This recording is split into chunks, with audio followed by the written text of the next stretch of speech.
Saludos, buenas noches, bienvenidos al episodio número 573 de Coloqueo desde el Instituto de Cultura Puertorriqueña. Esta noche vamos a estar hablando sobre una obra, un libro que recientemente estuve presentando en Casa Norberto, titulado Atrapado Ficticio de José Ravelo. No vamos a tener a José hoy con nosotros, lo tenemos programado para una entrevista el 6 de mayo, ya en una semanita, pero ya mismo les cuento la historia porque voy a estar presentando esto, ¿verdad? Antes de continuar, quiero agradecerle al público que constantemente está apoyando esta iniciativa de Coloqueo. Los números son bien positivos, me encantan. Voy a hacer un repaso de estos números. Tenemos en el programa que tuvimos anoche 1.350 personas, estoy redondeando los números. El día anterior tuvimos 2.550, eso fue el lunes. Tenemos durante el fin de semana tuvimos dos programas de Divesco, dos películas que también quiero agradecer. Sobre 60.000 personas ya han visto la programación de Divesco desde que la volvimos a tener aquí en el Instituto de Cultura Puertorriqueña. Divesco se está dando sábados y domingos a las 10 de la mañana y está disponible la película por 30 días. En todo caso, todas estas películas se encuentran en nuestra página de YouTube. La semana pasada, el viernes, estuvimos presentando el libro sobre el Teatro Nacional. Sobre 2.100 personas entraron. Tuvimos una entrevista a un amigo, el poeta Matos, 1.780 personas y así sucesivamente. También quiero agradecer a la gente de la Universidad Ana G. Méndez, con quien hemos estado colaborando constantemente durante este semestre y hemos tenido una programación variada, transmitida desde sus centros. Nada, vamos al tema de hoy. Voy a estar, como siempre le pido al público, ¿verdad? Que comparta cuando yo soy la persona que está realizando el programa como tal. Pues eso, una solicitud de mi parte, compartan este contenido. Cuando finalicemos, pues yo voy a estar también compartiéndolo. Si tienen preguntas, voy a tener el celular aquí cerca para poder ver las reacciones de ustedes y poder contestar cualquier tipo de preguntas. Bueno, dejo el celular allí con la programación puesta. Vamos con esta presentación. Les quiero hablar sobre la historia de esta presentación, porque esta presentación tiene su historia. El amigo José Ravelo, escritor premiado en varias ocasiones por el PEN de Puerto Rico y premiado en otros certámenes, me invitó a que le presentara esta colección de cuentos titulado Atrapado Ficticio en Casa Norberto. Me llama, ¿verdad? Curiosamente, ustedes saben, yo soy historiador, aunque también escribo y tengo varios cuentos publicados en varias antologías, pero él me llama curiosamente porque él ve la necesidad de que un historiador sea el que la presente, porque estos cuentos están basados en hechos que podríamos llamar reales y de los cuales vamos a estar hablando un poquito, ¿verdad? No de los hechos específicos que menciona la obra, pero de lo que son las realidades, de lo que es la historia, etcétera. La cosa es que yo leí el libro, me encantó, me gustó un montón, eh, y me envolví y hice una presentación que fácilmente me puede tomar unos 30, 40 minutos. Obviamente no puedo llegar con esa presentación a Casa Norberto. Allí, pues, cuando llego ese día de la presentación, pues el tiempo que tengo para exponer, para comentar la obra, son de 10 a 15 minutos. Pues, obvio la presentación. doy mis comentarios y guardo esta presentación para un día especial.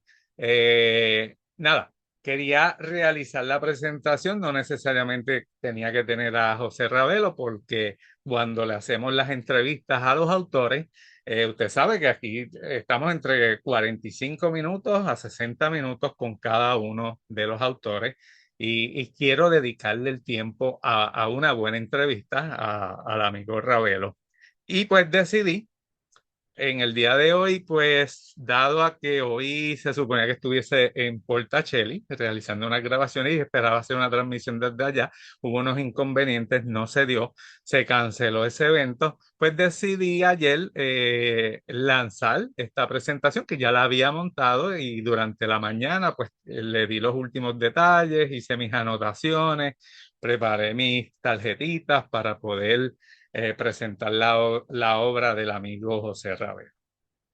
Pues mire, mi gente, ya esa es básicamente la historia de por qué tenemos una presentación per se para la obra y no tenemos al autor, pero no es la primera vez que lo hago y no va a ser la última. Por ahí tengo otras presentaciones que espero realizar de obras sin tener a todos los autores, pero más adelante vamos a saber sobre esa situación. Como mencioné ahorita y como muchos de ustedes saben, yo soy historiador. Y esa es una de las razones por la cual José me llama, para que analice esta obra desde un punto de vista desde un historiador.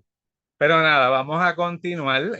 Quiero que vean Atrapados Ficticios, ahí está la portada. Lo que ven allí es un poste con una cablería.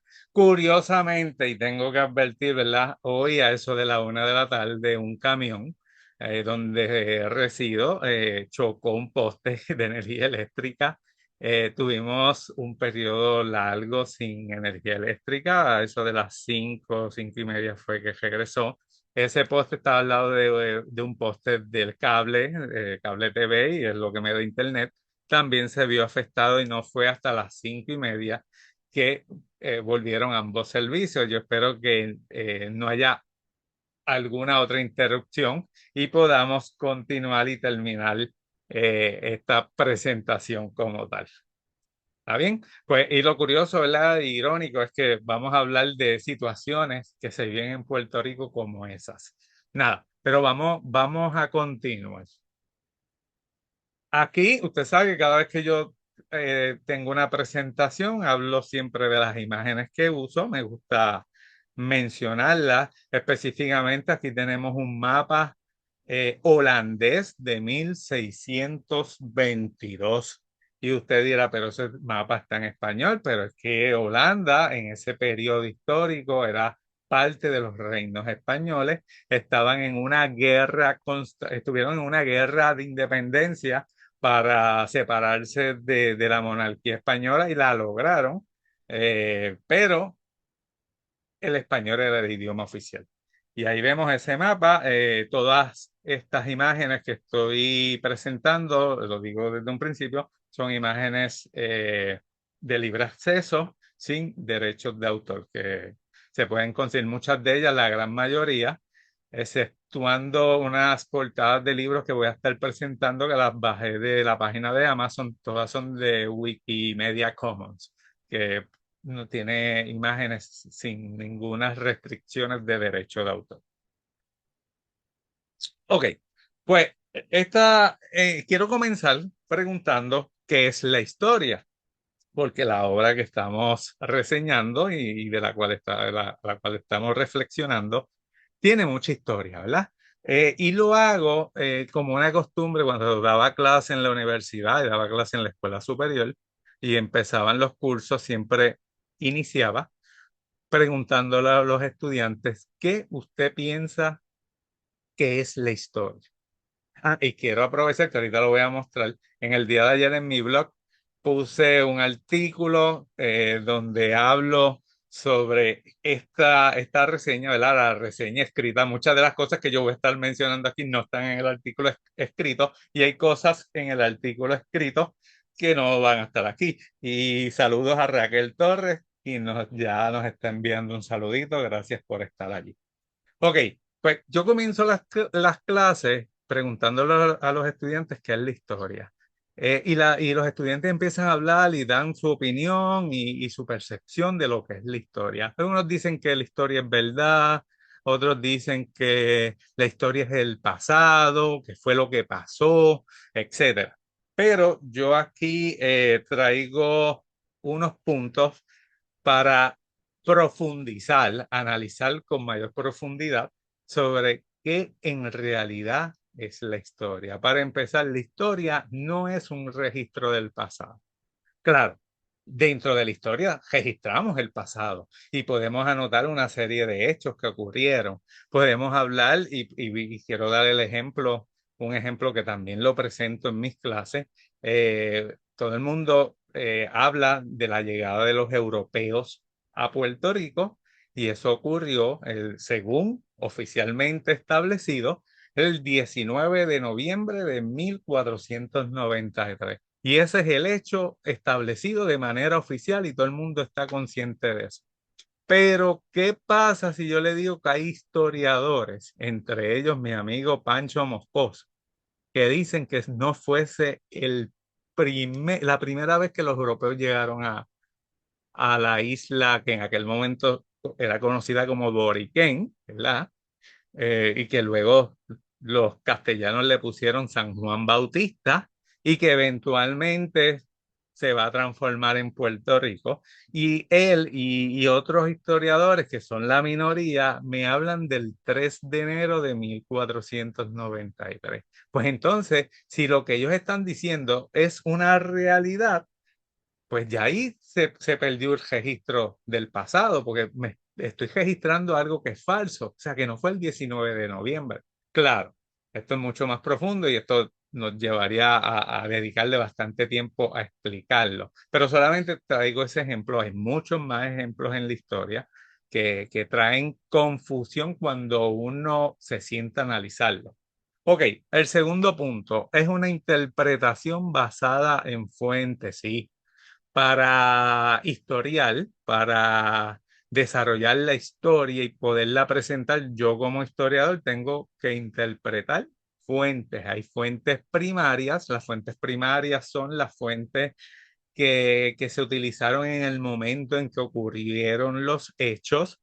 Las fuentes secundarias son fuentes basadas en fuentes primarias. Se hace un análisis de fuente primaria y luego se escribe algo, se crea algo. Bueno, puede ser un video.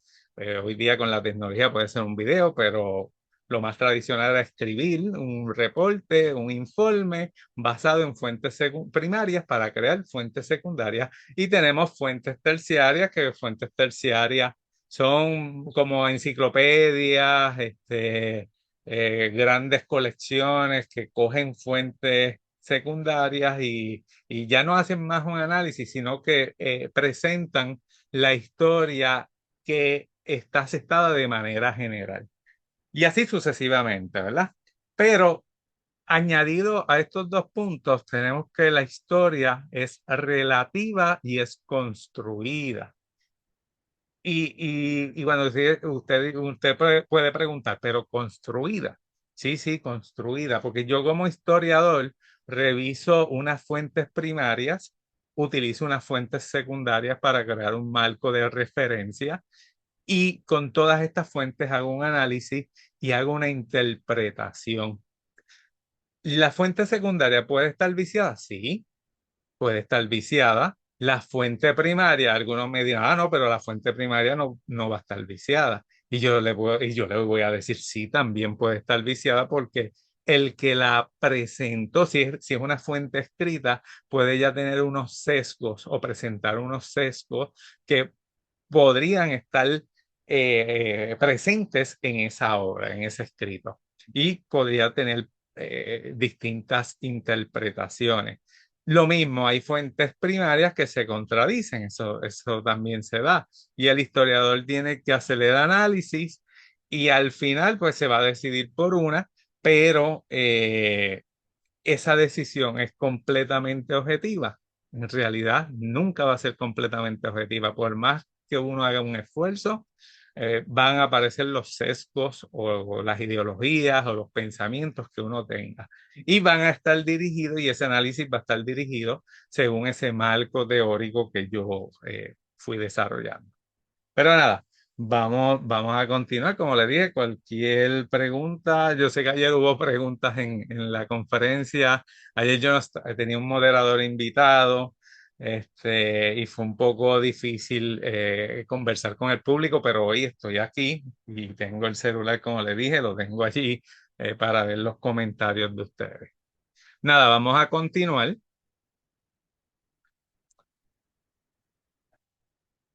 La historia de Pablo, y esto es un ejemplo que los quiero presentar, ¿verdad?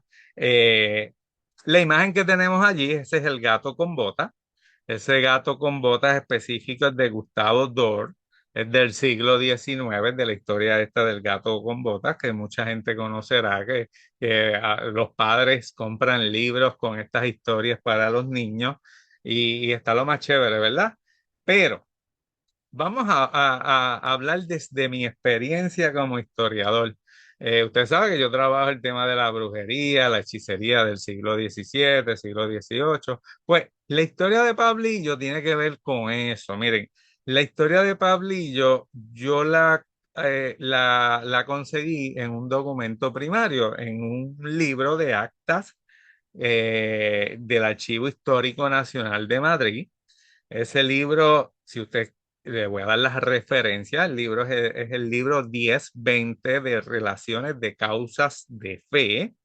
Está en la sección de documentación inquisitorial y, como dije, en el Archivo Histórico Nacional de Madrid.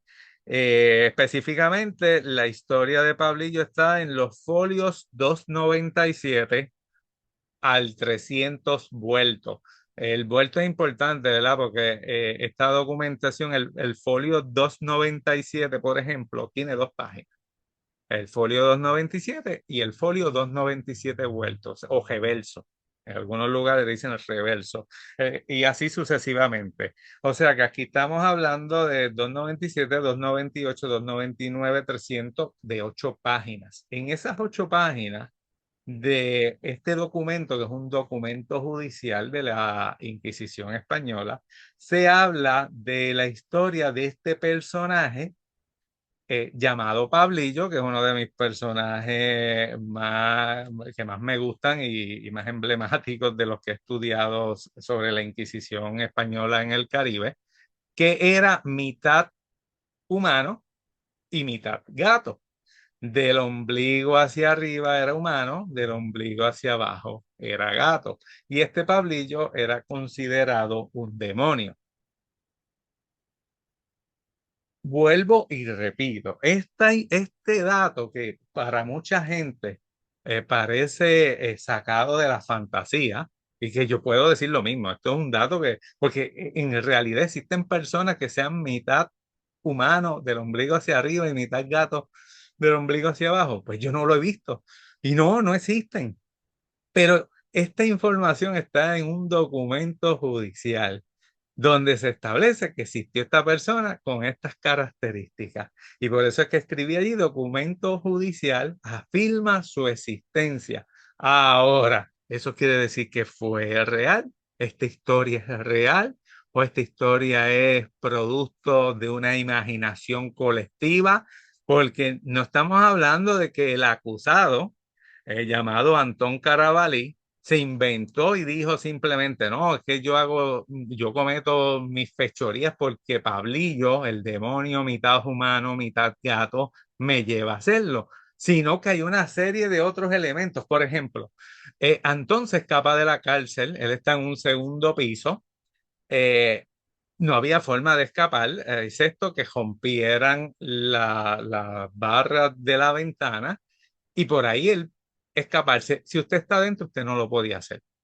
Usted necesitaba a alguien de afuera. Pues aparentemente Pablillo apareció, rompió las barras desde afuera, le rompió la ventana y logró que Antón se escapara. Aparte de eso, hay evidencia de otros testigos de que sí, que vieron a Pablillo. y acusan, sí, Antón caminaba con un tipo llamado Pablillo que era mitad humano, mitad gato. Y todo eso está en un documento oficial. ¿Fue realidad o no fue realidad? Pues eso se lo dejo a usted, que piense lo que usted quiera, ¿verdad? Pero sí está en un documento primario. Y si hacemos valer la teoría de que todo lo que esté en un documento primario es verdadero, pues tenemos que aceptar que Pablillo existió.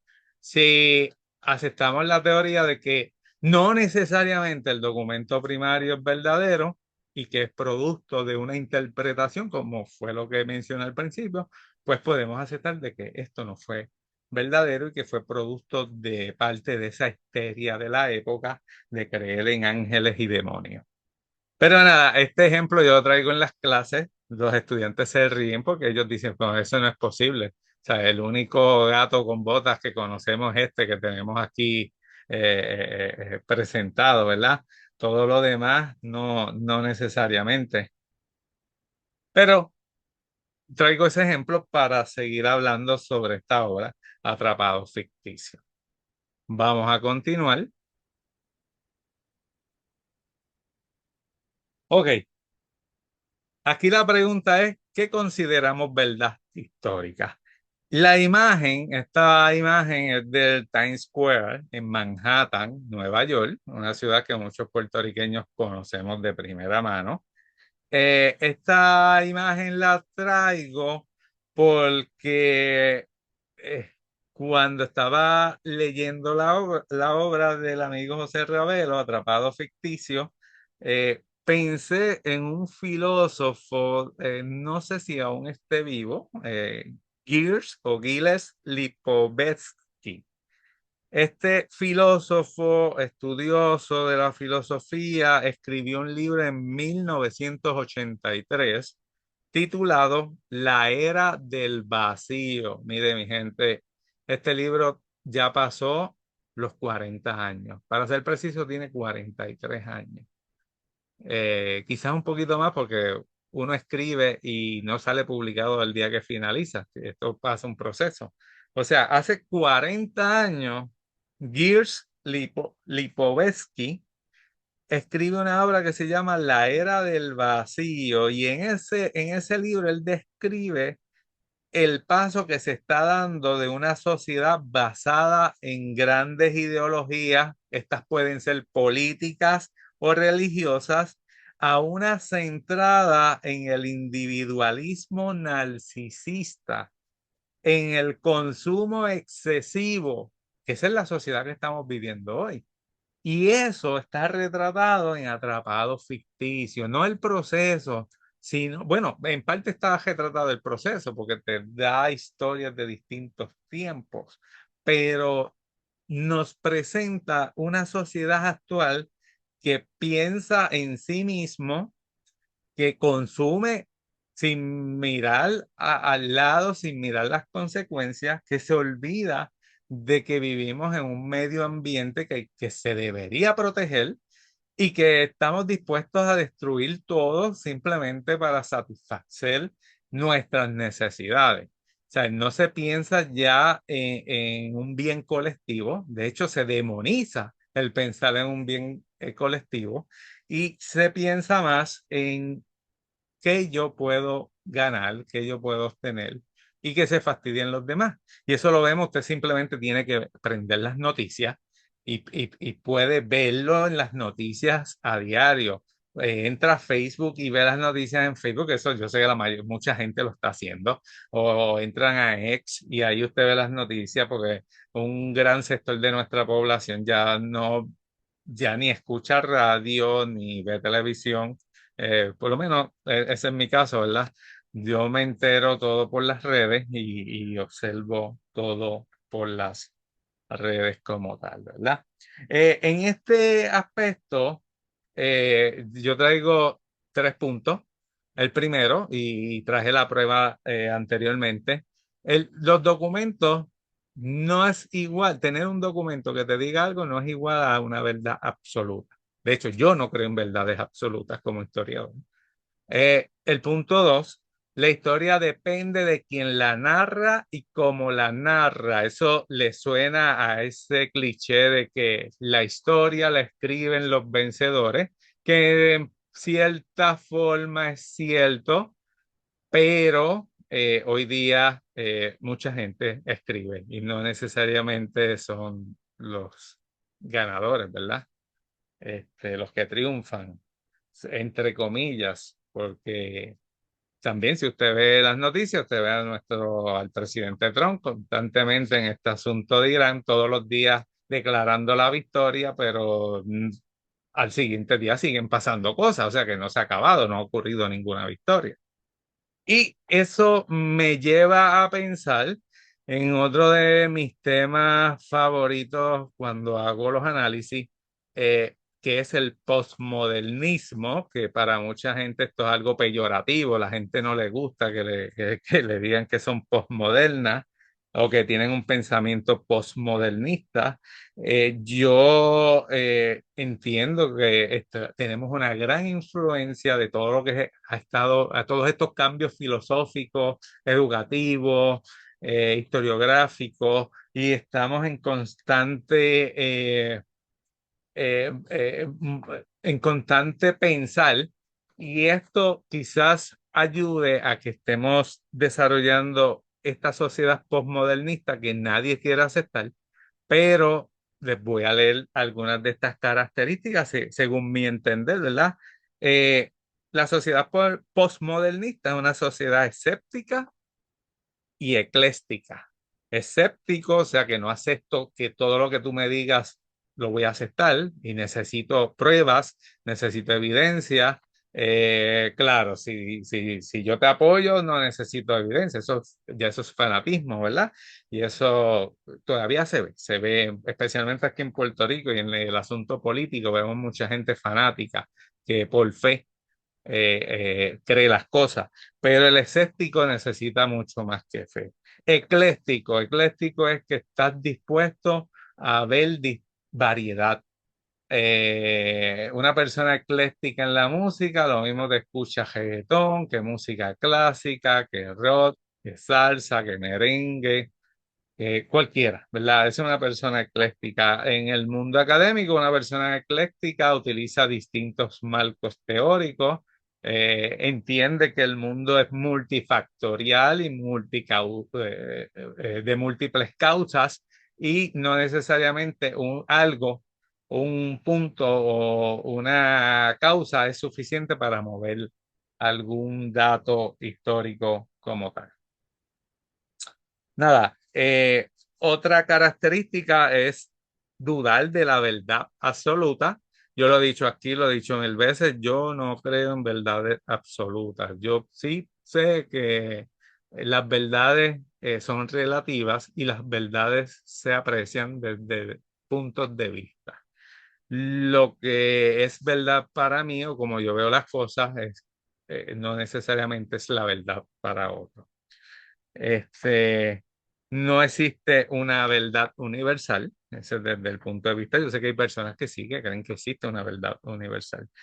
Y nada, se entiende. Yo por lo menos lo entiendo. Yo soy empático, quizás por eso mismo, por esa visión postmodernista de aceptar de que hay diversidad y hay personas que piensan distinto a mí. Muchas de estas personas que creen en las verdades absolutas no aceptan que otras personas piensen distinto.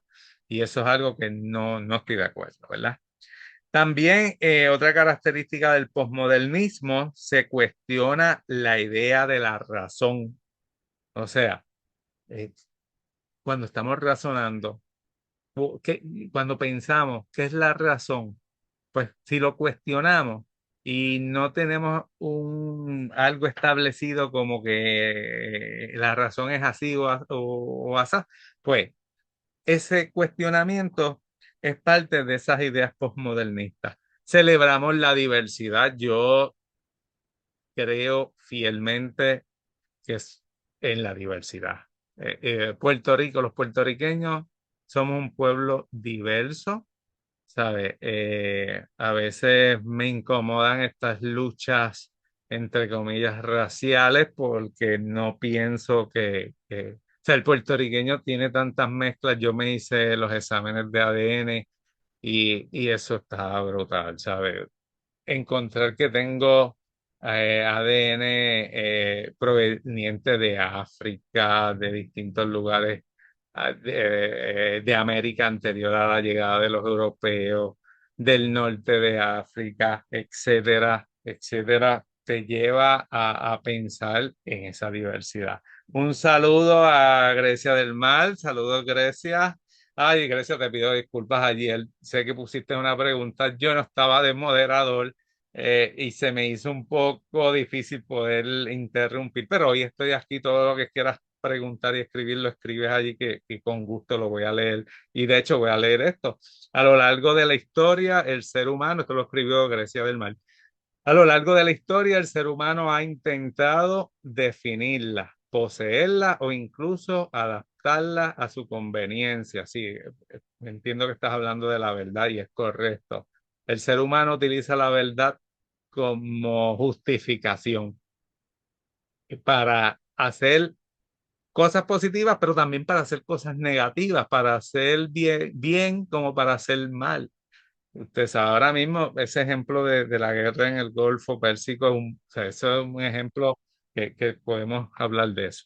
Ok, sin embargo, la verdad universal no se ajusta, simplemente es, no necesita defensa ni validación, porque su fuerza radica en su propia existencia. Gracias, Grecia. Gracias por ese otro comentario, de disfrutar los coloquios que hacemos aquí. Gracias, gracias. Y gracias a ese público que cuando comencé quería aprovechar esos primeros minutos para agradecer a todo el mundo que está entrando, lo vea en directo, lo vea diferido. A mí me encanta cada vez que veo esas estadísticas, todos los programas tienen más de 1000 vistas. Yo estoy consciente que las 1000 personas no lo ven completo, pero 1000 vistas, pues en los números aquí en Facebook para nosotros es algo positivo. Claro, si usted lo quiere comparar con las grandes empresas estadounidenses, europeas o los grandes blogueros y toda esta gente que 1000 vistas las hacen en 3 segundos, pues ¿sabes? No tenemos comparación. Pero para nosotros, que esto es un programa de difusión cultural, pues estamos contentos con eso. Nada, mencioné que celebramos la diversidad, pues dentro del posmodernismo se celebra la diversidad y hoy día, o sea, esa idea de Hitler de que eh, los arios eran uno, porque los mismos arios son mezclas, ¿sabes? Todos los grupos poblacionales humanos nos hemos entremezclado. Bueno, al punto de que hasta tenemos población, tenemos ADN cromañón, ¿verdad? De lo que se conocía como cromañón. Ok, otra característica es que el posmodernismo es más una actitud que un sistema. O sea, el posmodernismo no es un sistema, es una actitud que asumimos las personas que estamos conscientes de todos esos puntos que yo acabo de mencionar. Voy dar me gusta los comentarios. Jenny Lynn, buenas noches y bendiciones. Bendiciones para usted también. Gracias por estar allí presente. Vamos a continuar. Ahí nuevamente tenemos la portada del libro de José Ravelo. Esta es una producción de Isla Negra Editores. Usted la puede conseguir en cualquiera de las librerías porque Isla Negra Editores la lleva a todos los puntos de venta de libros oficiales, ¿verdad? Hay otros puntos que no son oficiales, como los Walgreens y otras farmacias, pero las que son librerías como tal, Isla Negra los lleva. Ok, aquí estoy presentando las características del libro como tal. De esto le vamos a estar preguntando a José Ravelo el 6 de mayo. José, si estás viéndonos, quizás no lo estás viendo en vivo, pero lo vas a ver diferido. Saludos, gracias por la invitación a que yo presentara este libro, especialmente en este momento de mi vida que no solamente estoy escribiendo historia, que también me estoy incursionando en otras letras. Pero regresamos con el libro Atrapado Ficticio. Este libro tiene 25 cuentos. Todos estos cuentos, por increíble que parezca, todos están basados en experiencias reales. Ahorita vamos a hablar de algunos de esos temas. Denme un segundito. En cada uno de estos cuentos se utiliza la ficción como herramienta para revelar situaciones sociales. Yo estaba hablando con José, con Ravelo. Yo le decía, mira, José, lo que pasa es que en nuestro Puerto Rico, y aquí el público ha escuchado cuando dicen, no, que Puerto Rico es Macondo. Como cuando hablamos de Macondo nos referimos a ese pueblo dentro del realismo mágico que hizo Gabriel García Márquez en su obra universal Cien años de soledad, que es una obra fantástica, una obra extensa. Hay gente que no le gusta. A mí es una de esas primeras obras que tuve la oportunidad de leer completa y la disfruté. Y no puedo olvidar porque el otro día el PEN de Puerto Rico tiró un comentario de que preguntándole a sus miembros y al público general qué obras clásicas usted ha disfrutado, algo así la pregunta. Yo escribí Isla Herrera, que es nuestra. A ver si algún día hago un programa dedicado a Isla Herrera. Vamos a ver qué pasa. Pues nada, en esta hora yo le estaba comentando a Ravelo que tenemos en sus cuentos, ¿verdad? Aunque se ve ese realismo mágico también, se ven esas situaciones de fantasía contemporánea e histórica, se ven brujas, se ven no sé, demonios, se ven seres extraños.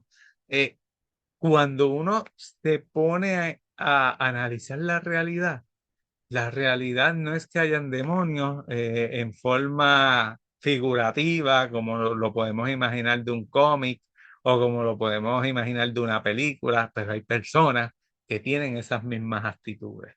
Nuevamente, visite las noticias para que usted vea si los tenemos o no.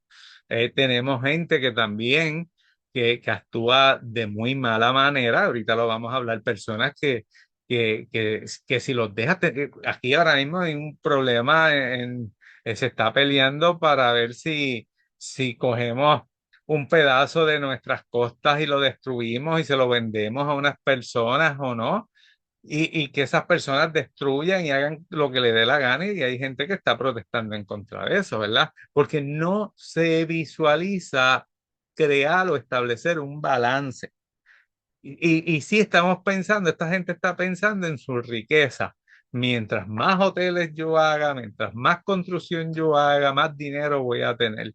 Pero la gente se olvida que nosotros estamos prestados aquí. Aquí tenemos un periodo donde en cualquier momento uno se va a otro plano, existe ese otro plano o no exista. Usted tiene un periodo de vida en esta tierra y cuando se acaba, se acabó. Usted no se lleva esa riqueza. Ah, no, pero yo quiero dejarle mi riqueza a mis hijos. Sí, pero si destruyes el planeta, tus hijos no van a disfrutar nada.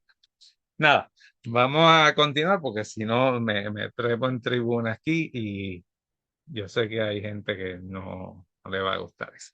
Vamos, continuamos. ¿Qué expone Atrapado Ficticio? Antes de pasar a esta sección, quiero leer lo que dice el editor, ¿verdad? La ficción es una tierra de tramas, recuerdos y de cultura tergiversada en esta colección de cuentos creados por José Ravelo. El continente Caribe, con sus confluencias, confrontaciones y cruzamientos, origina nuevos engendros en sus pueblos, mares, lagos y montañas. Los colores se entremezclan con la música cuando las palabras se forman para dar vida a tatuajes, puentes y brujas. Las ficciones contenidas en estos relatos llevarán al lector a ver la verdad encerrada en una isla munda. ¿Se acuerdan el mapa que presenta al principio? Déjenme a ver si puedo ir hacia atrás. Aquí el editor habla del continente Caribe. Mire, mi gente, ese es mi continente Caribe. Ese es el mío, el que yo aprecio como mi continente Caribe. Ese es mi mundo y dentro de ese mundo está Puerto Rico. Y dentro de ese mundo hay otras localidades. Y al final, pues, debemos ir por un mismo camino y olvidarnos de tanto desplante y tanta lucha entre nosotros mismos. Nada, vamos a continuar. ¿Qué expone la obra? Había una parte no, es que eso ya mismo viene.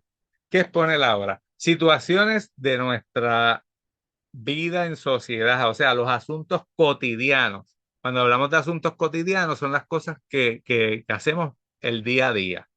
Que si cocinamos, que si vamos a estudiar, que si usamos la biblioteca, que si leemos, y eso es bien importante, que si leemos. A mí también estoy bien contento que a nuestro público le encanta leer y a los que no, pues los estamos convenciendo para que lean, porque la lectura nos da poder, la lectura nos da, es parte de la resistencia de lo que hacemos, ¿verdad? El segundo, diversidad como eje. O sea, nuestra sociedad es una sociedad de muchos matices.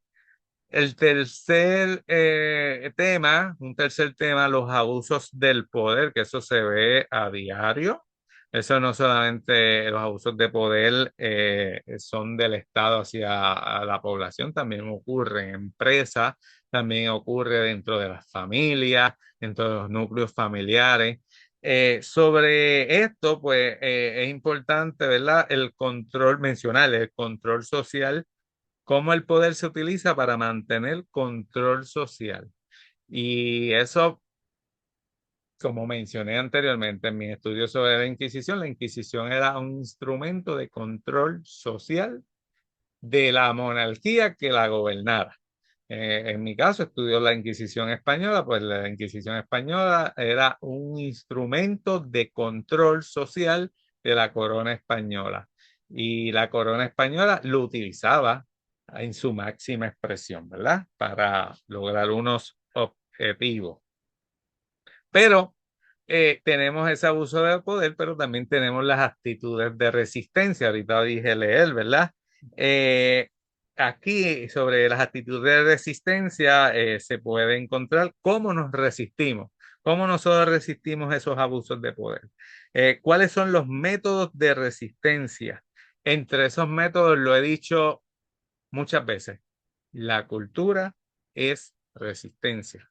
En nuestro Puerto Rico de hoy, eso yo creo que ya debe estar establecido, ¿verdad? La cultura es resistencia porque vemos mucho movimiento en contra de nuestro acervo cultural.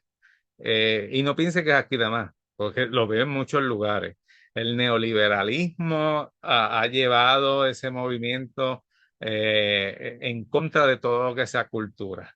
Ellos dicen, no, si la cultura, ellos ven la cultura como parte de este mundo donde todo tiene que producir dinero. Claro, yo también entiendo que la cultura es un ente de producción de dinero. Aquí en el Instituto de Cultura Puertorriqueña ya se han hecho estudios anteriormente que lo demuestran. Hay estudios que se están utilizando.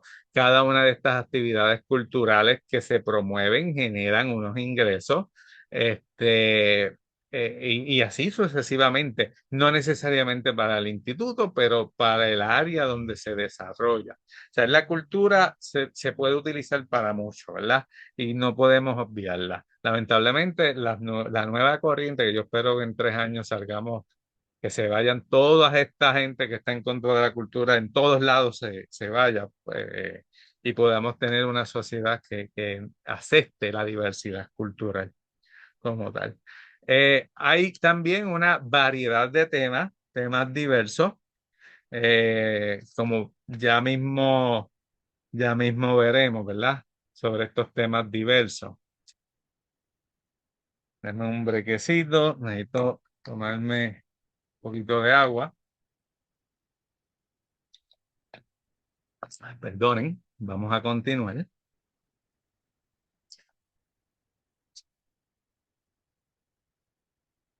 Aquí tenemos una imagen que también la saqué de Wikimedia Commons, una imagen un libro que edité, la utilicé en la portada. Esta imagen es sobre las castas, esta es una imagen del siglo XVIII. Eh, Esta imagen es, como dije, las castas, los distintos grupos étnicos que el sistema colonial estableció para seguir manteniendo control, ¿verdad? Eh, Aquí en este tema, específicamente están las castas porque el tema es la diversidad como fundamento. En toda la obra se puede notar cómo la diversidad está presente, ¿verdad? Y tengo que salir de aquí para enseñarles unas imágenes, pero antes de eso, ¿verdad? La importancia de la diversidad, yo la resumo en estos tres puntos. La diversidad ayuda a la creatividad. La diversidad ayuda a la convivencia. La diversidad ayuda a el desarrollo de la justicia. Usted me dice, ¿por qué la creatividad si somos diversos?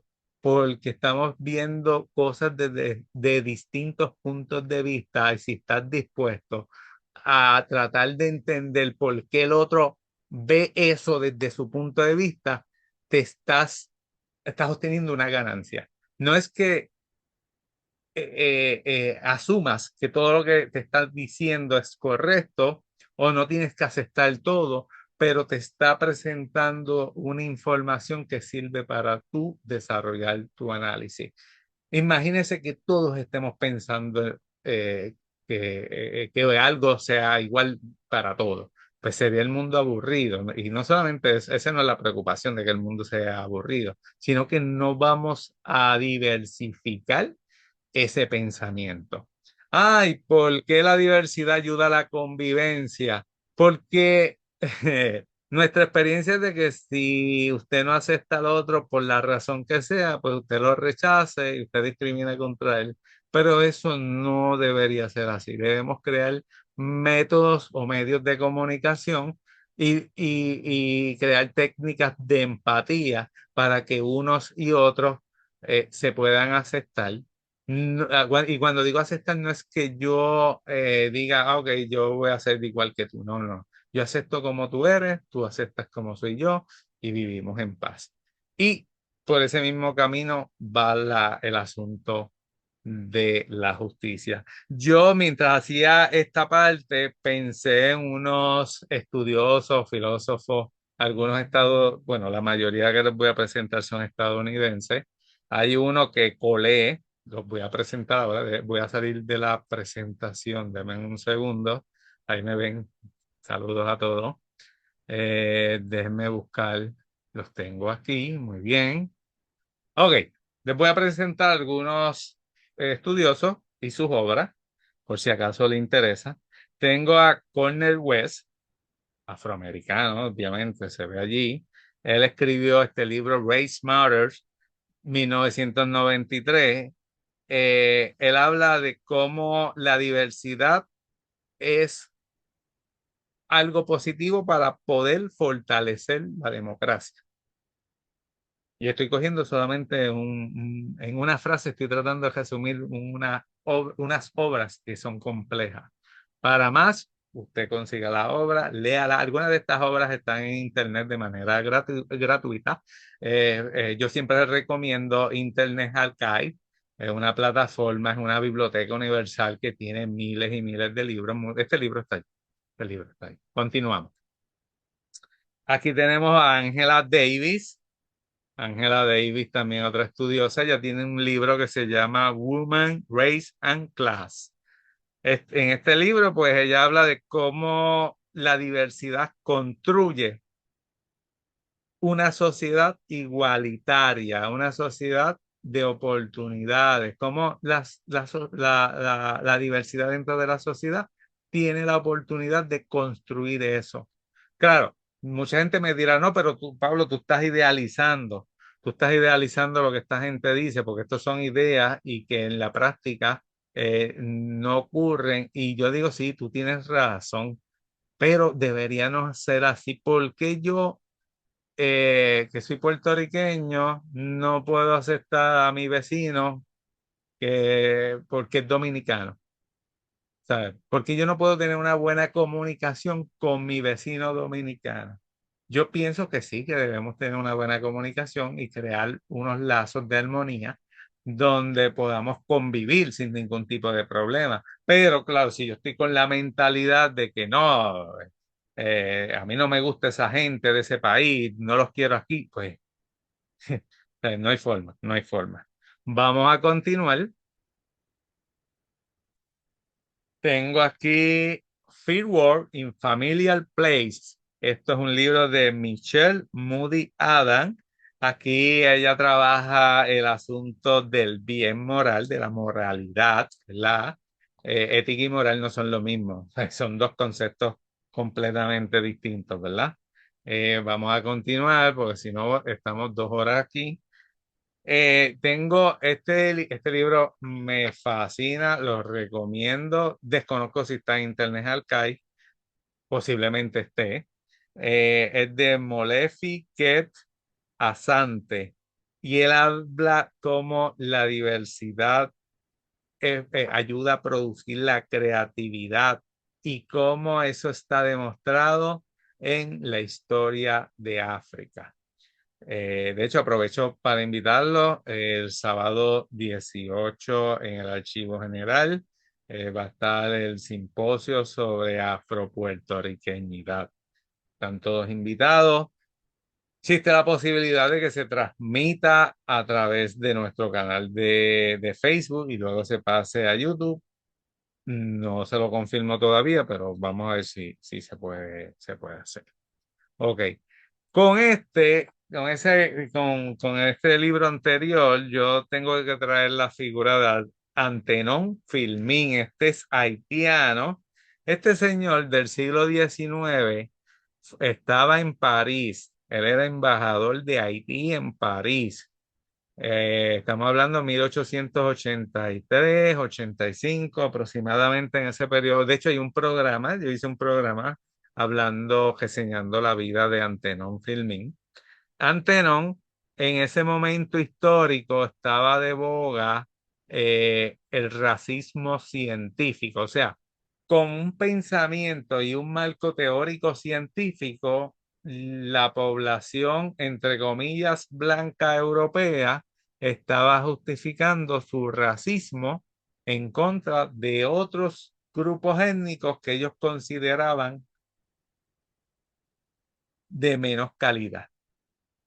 Ellos veían como inferiores a poblaciones negras, poblaciones amerindias, poblaciones del Medio Oriente, poblaciones de la Asia Oriental, de China, de Japón. Ellos veían y buscaban de manera científica una explicación para ellos sentirse bien y desarrollar ese pensamiento racista que hoy día todavía, siglo XXI, está presente y lamentablemente está presente en gente que es mestiza o que, o sea, gente mire, y perdonen, pero es que a veces molesta, yo no puedo entender cómo alguien con rasgos que tenga rasgos de grupos que él critica. Es como el puertorriqueño que se ve o se imagina cuando se ve en el espejo como si fuese blanco, de ojos azules, rubio, y se olvida que tiene lo que aquí se conoce como la mancha de plátano. Y eso, o sea, no tiene explicación. Yo he visto gente, bueno, ni hablemos de eso, vamos a continuar, sí, sí, porque no. Pues este señor, Antenón Filmín, eh, escribió, cuando él vio este revolú, toda esta gente, todos estos científicos escribiendo obras, explicando científicamente por qué los blancos eran superiores a todas las demás razas, el tipo fue allí a la Sociedad Científica Francesa Él era miembro, él lo tenía, era miembro, ¿verdad? Y él dijo, no, pues escribió una obra que se llama De la igualdad de las razas. Y ahí él explicó y puso en su lugar a todo el mundo. A él lo escucharon. El problema fue que después que lo escucharon, cogieron la obra y la engavetaron. Y no es hasta 80, 90 años después que la obra sale. Bueno, para hacer honor a la verdad, hubo unas personas que ya conocían de la obra. La obra se llevó a publicar en los 50, 1950, pero nadie le hizo caso. Después se volvió a publicar en los 70. Nuevamente no se hizo caso hasta ya comenzado el siglo XXI, que unos estudiosos de la afrodescendencia en los Estados Unidos lo redescubrieron, redescubrieron el personaje, gracias a que en una clase habían unos estudiantes que venían de Haití y ellos lo mencionaron porque en Haití nunca se han olvidado de él. Pues esta persona conocía 5 idiomas, él conocía una diversidad de oficios, escribía, etcétera. Era todo un filósofo, ¿verdad? Pero cuando presentó su obra originalmente, la sociedad científica que no lo aceptó, no quisieron ni siquiera ver las evidencias que él presenta, pues le engavetaron la obra y nada, como le dije, tengo un programa sobre él. Ahorita, si tengo el tiempo, voy a estar poniendo esos enlaces. Nada, vamos a continuar, que tengo más. Aquí tengo a Naomi Sack. Ella escribió este libro que traducido es Privilegio Blanco y Derechos Negros, ¿verdad? La injusticia de las políticas estadounidenses en cuanto a en los asuntos de homicidios y racial profiling, o sea, cuando te señalan por ser, en este caso, afrodescendiente y dicen, ah, como es afrodescendiente, pues eh, es malo. Y ella presenta eso, ¿verdad? Nada, ya esta parte la terminé. Vamos a subir otra vez la presentación. Mm, Vamos a ver, la tengo aquí. Nos quedamos. Te dirá, ah, pero Pablo, te olvidaste de una figura bien importante, pero no, no me olvidé de esta figura de Arturo Schomburg. No me podía olvidar de él, porque este individuo fue uno de los primeros que alzó la voz y dijo no. La población afrodescendiente puertorriqueña tiene una historia. La población afrodescendiente puertorriqueña y del Caribe y de América tiene una voz y fue una de estas personas que luchó por la justicia para los negros. Ahí yo tengo una cita, ¿verdad? Ahí yo tengo una cita. Esa cita es una cita que está en el libro, no porque el autor le escribiera, es una cita en una situación dentro de unos cuentos donde una persona dice, es que la justicia no es para los negros, refiriéndose a que la justicia solamente era para la gente blanca y ahí trae un problema, lo hablamos, el racismo. En Puerto Rico todavía existe ese racismo y es un racismo estructural y lo peor es que se niega la existencia de ese racismo. Eh, yo creo que la evidencia está allí, ¿verdad? Yo creo que en la última década se adelantó mucho. Lamentablemente, llegado una nueva ola de políticos que tienen una visión racista y que han eliminado o que están tratando de eliminar toda referencia que hable sobre la afrodescendencia. Pero nada, como mencioné, hay esperanza de que esto eventualmente podamos regresar y volver a adelantar lo que en algún momento se hizo. Pero el problema del racismo está presente en la obra y el autor está bien consciente de que eso es uno de nuestros principales problemas. Continuamos. La cultura y la resistencia. Y ahí tengo mi banderita de resistencia.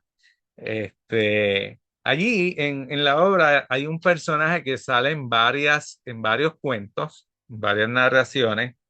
Esta es Doña Virginia. Entre los comentarios que hace Doña Virginia está: la cultura es nuestro escudo. Ante un momento, ¿verdad? De ese abuso de poder, de esa imposición, de que no demuestres tu puertorriqueñidad, porque eso es malo, porque eso no nos da nada, porque hay que hacer como el amo. Pues esta señora se levanta y dice, no, no, no, la cultura es nuestro escudo. Y sale la pregunta que nos defiende. ¿Cómo utilizamos esa cultura, verdad? Ahí yo pongo tres puntos que creo que son importantes. La memoria. La memoria hay que mantenerla. O sea, nuestra memoria cultural está allí presente. Yo sé que hay unos poderes que quieren que se elimine esa memoria, pero no, hay que continuar preservando y promoviendo esa memoria. Eso no quiere decir que, o sea, yo soy creyente de que la cultura evoluciona. O sea, la cultura no es estática. La cultura, si usted lo quiere ver de esta forma, es un ente con vida y evoluciona. Por eso, en mi caso, que soy ecléctico, no tengo problemas con escuchar música clásica y escuchar a Bad Bunny. O sea, yo no tengo ese problema, porque estoy consciente de que la cultura no es estática, es evolutiva. Claro, si a usted no le gusta Bad Bunny, pues no, está bien, no hay problema, yo no tengo, y si no le gusta lo clásico tampoco, usted sabe. Esto me hace pensar en los conflictos esos de los ochentas entre rockeros y salseros.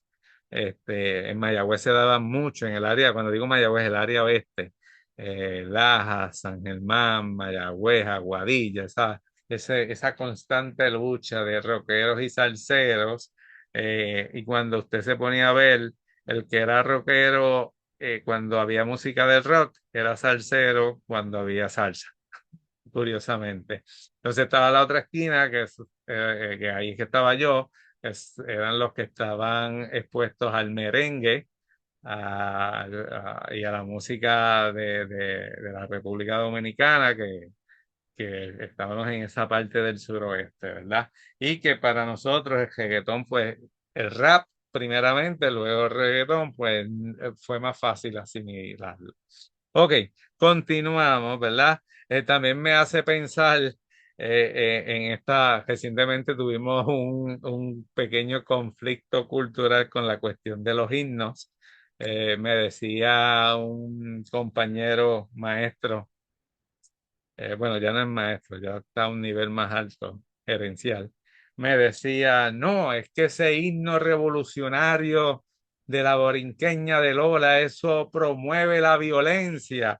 Entonces yo le dije, pero ven acá, tú no escuchas, no has escuchado el himno de Estados Unidos o no lo entiendes, ¿verdad? Porque el himno de los Estados Unidos es un himno que describe la batalla de Fort McHenry, que ocurrió del 13 al 14 de septiembre de 1812, cerca de la ciudad de Baltimore, ¿verdad? Esa batalla ocurrió luego que los ingleses entraran a Washington y quemaran Washington, y en su movimiento, ¿verdad? En su campaña militar se movieron hacia Baltimore y trataron de cubrir el puerto, de hacer un bloquear el puerto, y empezaron a bombardear y hicieron varios intentos de ocupar el fuerte McHenry, y los estadounidenses allí pusieron la bandera, se enfrentaron a los ingleses y básicamente hicieron que los ingleses se fueran, o sea, derrotaron a los ingleses.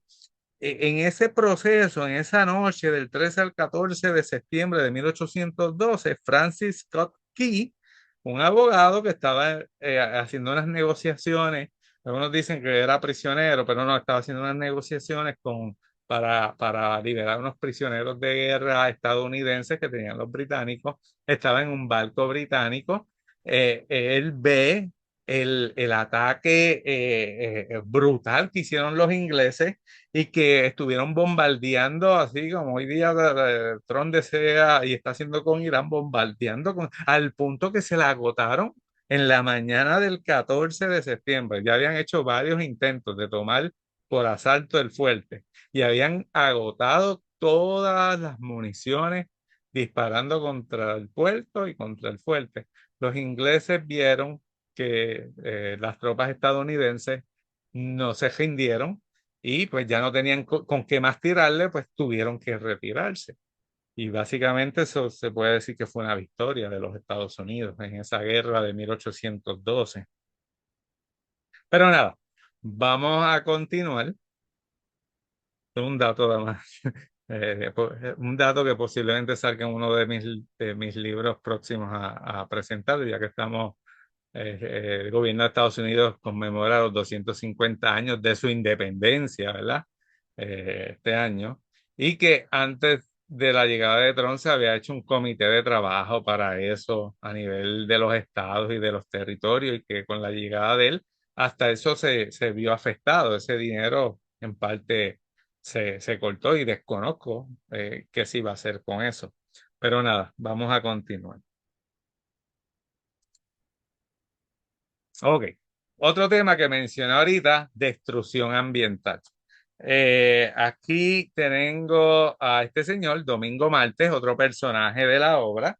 Domingo Martes dice, bien orgulloso y con mucha altanería, somos los conquistadores de estos tiempos. El tipo tenía una playa inmensa, la había comprado, el gobierno le había dado los permisos y el tipo estaba haciendo un plan para destruir todo, porque allí iba a poner un de esto de golf, un campo de golf y unas palmas en otra esquina. Iba a hacer un desarrollo en ese, y él explicándole a su equipo de trabajo lo que quería y de repente se queda solo y recibe una visita que no la quiero contar. Si el 6 de mayo José quiere hablar de lo que le pasó a Domingo Martes, pues bienvenido. Yo se lo dejo allí para que usted quiera el libro y sepa qué le pasa a Domingo Martes. Pero no la pasó muy bien. Hubo un movimiento de resistencia de la naturaleza, ya que nosotros los seres humanos parece que no nos importa mucho y dejamos que se siga destruyendo. Nada, aquí se ve el punto de desarrollo, el desarrollo que es importante, pero debe existir un balance entre desarrollo y la naturaleza. No podemos desarrollar por desarrollar, no podemos construir urbanizaciones en lugares inundables. En el área oeste estuve hace una semana, de repente pasé por un lugar donde estaban construyendo una urbanización y digo, pero ¿por qué esto está abandonado? Ah, es que lo construyeron en una zona inundable. Y cuando vino la primera inundación, las casas, sin haber terminado, llevan como 11 o 12 casas, eso entre Cabo Rojo y San Germán, se inundó hasta mitad. Tú sabes, los desarrolladores tenían que saber que el área era inundable o se desarrolla sin mirar los planos. O alguien pagó para que esos planos de zonas inundables no existieran. Pues se debe tener un balance entre desarrollo y naturaleza. Voy a coger un segundito. Seguimos. Gracias a todos los que se han mantenido allí. Vamos, ya estamos acabando. Ok, otro tema que creo que es de mucha importancia, la mujer y el patriarcado. Este tema también se discute mucho, y estas nuevas corrientes de poder no les gusta. O sea, ellos prefieren mantener el patriarcado, aunque esa palabra tampoco les gusta porque la ven como peyorativa, ¿verdad?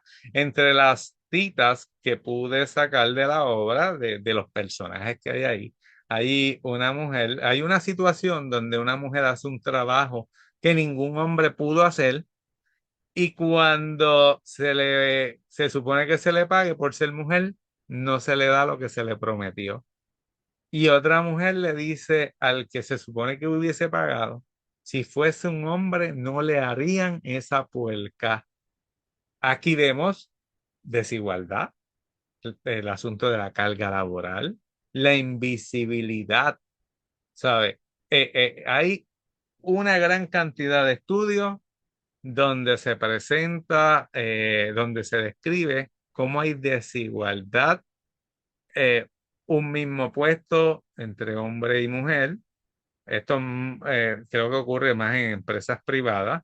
También, no sé, me imagino que en el gobierno, yo espero que no esté pasando, porque en el gobierno la plaza está y pues están los salarios, claro. Aquí está el otro asunto, ¿verdad? Porque a veces los salarios tienen escala y cuando tienes a dos personas, hombre y mujer, haciendo una misma función, pues a veces se ve esa preferencia de subir las escalas al hombre y a la mujer no. Y ahí se ve una desigualdad. También la invisibilidad. Eh, en este caso, la mujer logró algo que los hombres no pudieron hacer, no pudieron controlar. Vino esta chica y les resolvió un problema gravísimo, pero al final no la quisieron, se había llegado a un acuerdo y no decidieron recompensarla según el acuerdo. Y ella tomó otra decisión que también se la dejo allí para que usted lo lea en el libro. Continuamos. El abuso de poder. Eh, en otro de los cuentos, uno de los afectados grita, son unos abusadores. Se refiere a otra situación donde las personas que tienen poder abusan de él, y lo usan, lo utilizan para su beneficio. Como le dije, Ravelo nos trae distintas situaciones que se ven en el día a día de nuestro Puerto Rico y que usted hasta en las noticias las puede ver. Claro, nos hacemos de la vista larga en muchas ocasiones, porque, no quiero hablar en contra de quien voté. Oh, no quiero hablar en contra de este sistema. Me pueden carpetear. Las carpetas es otro tema, ya mismo vamos a hablar de eso. También se menciona cómo el sistema y hay personas con poder explotan a las personas o a los individuos más vulnerables. Es otro de los temas que se trabaja en la obra. Continuamos hablando de las carpetas. En Puerto Rico, lamentablemente, se vivió una época de carpeteo. Este, yo conozco mucha gente que si los deja, vuelven a ese proceso porque su fanatismo no les da para otras cosas, ¿verdad? Aquí, Ravero analiza el fanatismo, la persecución política, el desarrollo. Hay un cuento dedicado a las carpetas, la paranoia, cómo la gente y eso lo vemos cada vez que vienen las elecciones aquí. Los partidos que ganan tienden a utilizar el miedo como una herramienta, ¿verdad? Y empiezan con esa paranoia. Que si no vas a tener luz y votas por este, que te van a quitar beneficios y, ¿sabes? Es ese miedo constante, esa vigilancia, eso el velar los unos a los otros, pues todo ese sistema está retratado en algunos cuentos. ¿Está bien? Pues continuamos. Otros problemas sociales, voy aquí un poco rápido, ya sé que nos pasamos de la hora, la criminalidad, los feminicidios, el suicidio. El suicidio se ve retratado creo que en dos cuentos. Eh, el trato a los envejecientes.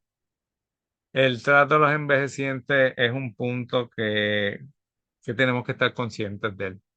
Mire, Puerto Rico, gracias a una serie de factores demográficos producidos por unas políticas públicas y por una ideología de las que ya he mencionado aquí, eh, va dirigido a tener una gran población de envejecientes que está falta de servicios y de recursos.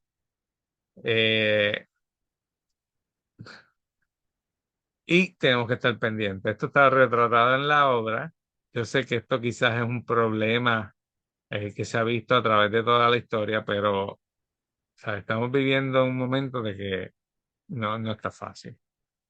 Por último, bueno, por último aquí, en esta diapositiva, el ataque a la libertad de expresión. Ayer tuvimos a la gente del PEN de Puerto Rico y uno de los temas que hablamos fue los continuos ataques del poder político en contra de la expresión, en contra de periodistas, de personas que escriben, la censura de libros que se ha dado aquí en el Puerto Rico actual, donde quizás no sea que, está prohibido tener este libro, pero vienen y los retiran de las bibliotecas. Es lamentable ver muchas bibliotecas en el Departamento de Educación con una cantidad pequeñísima de libros y luego te dan la excusa, es que los niños ya no leen, ya no les interesa leer, pero ¿qué hacemos para promover la lectura?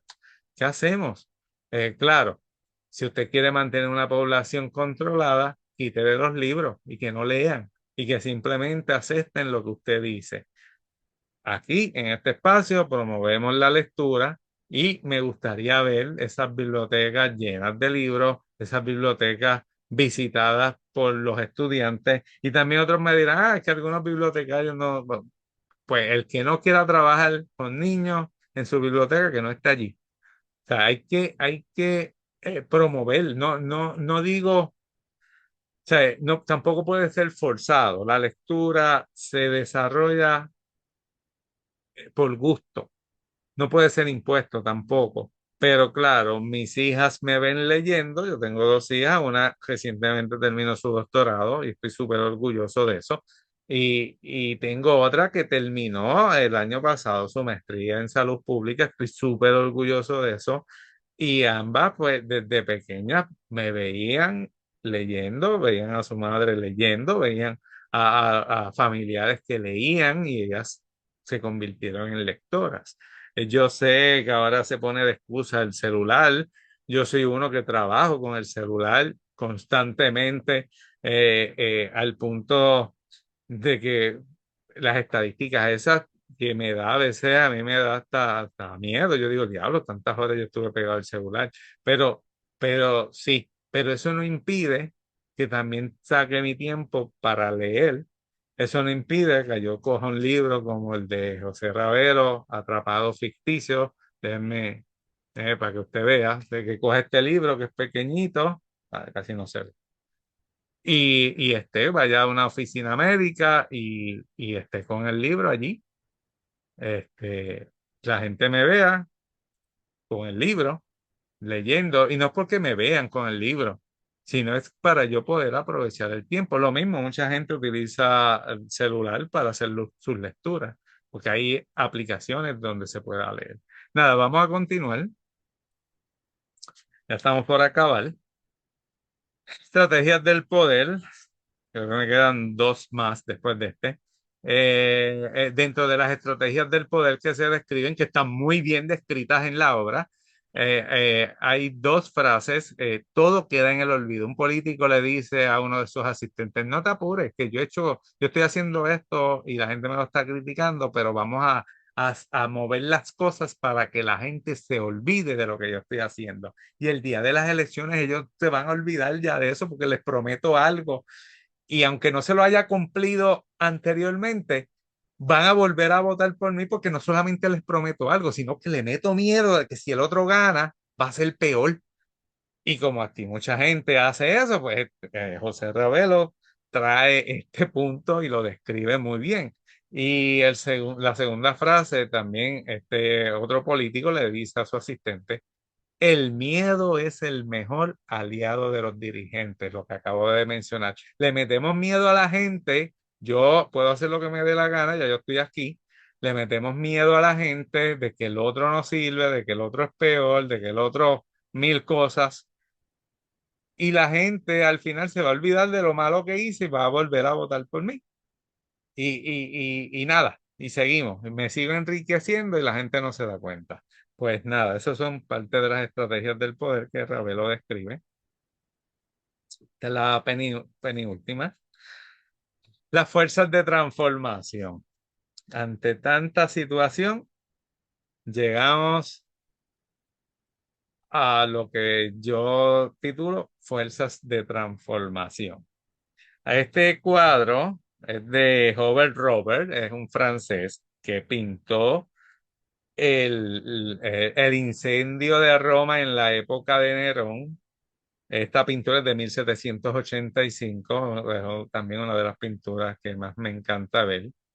Me dijeron que me gusta porque como representa el caos, pero nada. Nada, las fuerzas de transformación, las fuerzas que están allí. Ahorita yo hablé de la cultura, la importancia de la cultura, eh, la naturaleza. En algunos cuentos la naturaleza toma el asunto en sus manos y la naturaleza se convierte en un ente vivo y se revela ante los abusos del poder. Me gusta el segundo punto para los amantes de los gatos. Los gatos son seres místicos, según algunos. Eh, los egipcios los veían como sagrados. Y hay mucha mística alrededor de los gatos. Hay gente que no les gusta, gente que los relaciona con brujería. Pero en este caso, los gatos son símbolo de lo inesperado, lo mágico, lo subversivo. Los gatos en uno de esos cuentos ven que nosotros, los puertorriqueños, no hacemos nada, seguimos con el ay bendito, en algún momento me va a llegar la lotería desde el cielo y voy a ser millonario y no voy a tener que trabajar y voy a seguir defendiendo a los que me oprimen. Pero los gatos no aceptan eso. Y hay una rebelión de gatos en uno de estos cuentos. Y lo que hacen es fantástico, se parece a lo que está allí en la imagen. Al final, y la realidad es que la mayor fuerza de transformación somos nosotros, los seres humanos. Y está en nosotros transformarnos, buscar el beneficio común, el beneficio para todos en la sociedad. Pero para eso tenemos que dejar de pensar de manera individual, como hemos estado haciendo últimamente. Y pensemos en el colectivo. Yo sé que eso suena a algunas de estas ideas que meten por miedo, pero no se asuste, gente. Podemos lograr muchas cosas en la unión con buena comunicación y, y, y no hay que tener miedo, no hay que tener miedo. Vamos a continuar. Aquí esta es la última. Yo nuevamente recomiendo la lectura de Atrapado Ficticio de José Ravelo. Estas son mis conclusiones al finalizar de leer y de analizar, de reflexionar sobre este fabuloso libro de cuentos. Este, está muy bueno. Dice, la ficción revela verdades que el poder intenta ocultar. Y esto pasa mucho. A veces en ese modo de sarcasmo, en ese modo de lo irónico, eh, creamos hipérbolas o hipérboles, creamos visiones distintas a la realidad solamente para ocultar la verdad. ¿Ok? El segundo punto, la lectura y la memoria son formas de resistencia. Yo me he quedado sin voz. Mañana tenemos dos programas, pero ya, y son entrevistas, pero solamente hacer las preguntas. Ok. Segundo punto, la lectura y la memoria son formas de resistencia. Lo he mencionado. Estoy convencido. Leer es esencial para nuestra sobrevivencia. Este, el día que la situación mundial termine en un apocalipsis y ya no tengamos internet, que ya no haya redes sociales, que ya no haya libros en línea, vamos a desear tener las bibliotecas funcionales y esos libros que el sistema, que en las escuelas se han votado, que el sistema ha desechado, que tienen información valiosa para nosotros continuar la existencia de nuestra raza humana, eh, si no están en esas bibliotecas o no están porque se decidió que ya son obsoletas y que ahora todo es virtual, pues ese día que llegue ese apocalipsis donde se acabe el internet, donde se acabe la era digital, producido por esta misma ambición de guerra que tienen nuestros líderes, pues vamos a desear tenerlo. Por último, la diversidad. Lo tuve que dejar por último punto porque es sumamente importante. La diversidad es clave para imaginar futuros distintos. La diversidad no se va a ir, a menos que el loco que está al mando decida eliminar a todos los que él considera que son distintos a él. Si eso pasara, que yo dudo que pase, pues la gente lo va a resistir. Vamos a seguir siendo una sociedad diversa, por siempre. Este, y debemos trabajar para que ese futuro sea positivo para usted, para nosotros, para nuestros descendientes y poder dejarles a ellos algo para que ellos puedan trabajar y mejorar. En algún momento, los que estamos hoy día con vida vamos a desaparecer, no vamos a estar aquí. Pero hace 50.000 años hubo unas personas que quizás ni pensaron de que iban a estar llegando a esta época y mucho menos se imaginaron lo que está pasando hoy día, a qué niveles de tecnología hemos llegado, pero ellos me imagino que habrán pensado que iba a haber un futuro, igual como yo pienso que va a haber un futuro. ¿Qué va a pasar dentro de 100 años? No sé, pero yo espero que el ser humano esté aquí, que esta isla siga aquí, que hayamos mejorado y que seamos bien diversos, pero a la misma vez seamos bien comunicativos y nos aceptemos los unos a los otros. Nada, mi gente, con esto concluimos. Gracias por estar con nosotros aquí en Coloqueo desde el Instituto de Cultura Puertorriqueña. Gracias a todos los que escribieron. Gracias, vamos a chequear aproximadamente las 158 personas que se han conectado. Gracias por estar allí. El programa sigue activo. Espero ya mañana tenerlo grabado y en nuestro canal de YouTube. Y nada, mi gente, buenas noches. Un abrazo para todos. Y nada, seguimos trabajando por un mejor Puerto Rico.